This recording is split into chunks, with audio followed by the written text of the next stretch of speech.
শাবান মাসে যদি কোনো কিছু করণীয় আপনার থাকে, সেটা হচ্ছে আপনি শাবান মাসে বেশি বেশি করে নফল সিয়াম পালন করবেন।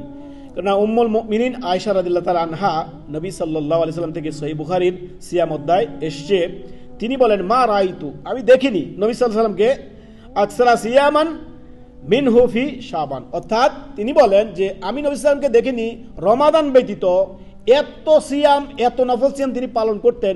অধিকাংশ দিন শাবানের দিনগুলোতে তিনি কি শাবান মাসে তিনি নফল সিয়াম পালন করতেন।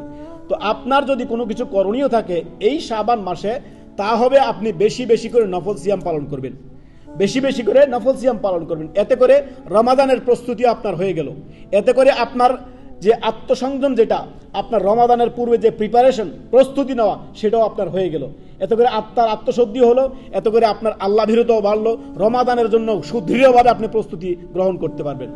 এজন্য আমরা আল্লাহর কাছে দোয়া করব, আমরা শাবান মাসে আছি, আল্লাহ আমাদেরকে রমাদান পর্যন্ত পৌঁছে দিন। রমাদানের যে ফজিলত, বরকত, রমাদানের যে রহমতের মাস, বারাকার মাস, যেটা সিয়াম পালনের মাস, কোরআন নাজিলের মাস, লাইলাতুল কদরের মাস, সিয়ামের মাস, কিয়ামের মাস, সাদাকার মাস, এই রমাদান মাসকে যাতে আমরা সাদরে আহলান সাহলান জানাতে পারি, এই রমাদান মাস যাতে আমরা পেয়ে যাই, আল্লাহর কাছে আমরা দোয়া করব। অতএব সমস্ত যে বিদাতগুলো আমাদের দেশে করা হয় শাবান মাস কেন্দ্রিক, আমরা সেগুলো ছাড়বো। আর এই শাবান মাসে বেশি বেশি করে আমরা কি করব? নফল সিয়াম পালন করব, নফল রোজা পালন করব। আল্লাহ আমাদের বুঝার তৌফিক দান করুন, আল্লাহুম্মা আমিন।